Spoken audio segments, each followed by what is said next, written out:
The mute swan parents knew something was wrong. Either there was a predator lurking nearby, or the fish they depended on were getting scarce. So they decided to pack up and move their 10 cygnets to a safer lake a few miles away.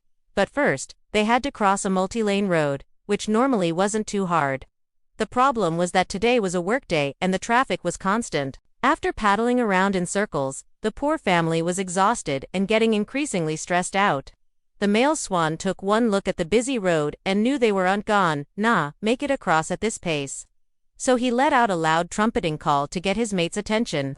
She responded with a loud hiss, and they began to formulate a plan. Luckily, a young girl named Lily spotted the family and, seeing how distressed they were, ran into her house and told her dad, "We have to help them. They might get hit by a car." Her dad, Mark, was skeptical. "There's nothing we can do. It's not our problem." But Lily wouldn't have it. She grabbed a megaphone and stood by the road, yelling at the cars to stop. At first, the drivers just ignored her, but then they started honking their horns in unison. That's when Mark realized what she was trying to do. He quickly called the police and told them about the situation.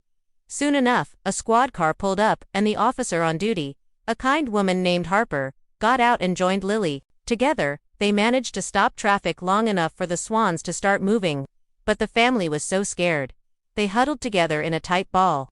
Seeing this, Harper got on the loudspeaker and calmly told the drivers that they needed to create a corridor for the swans to cross.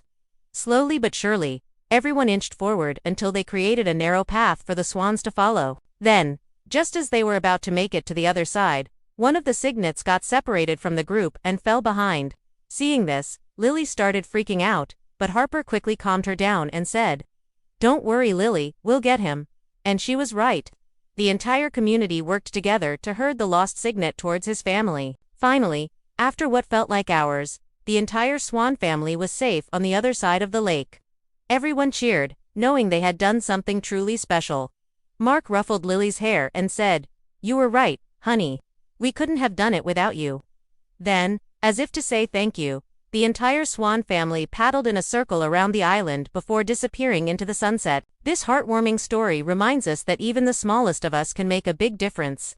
So next time you see a group of adults making plans that don't include you, remember, you just might have the best idea of them all.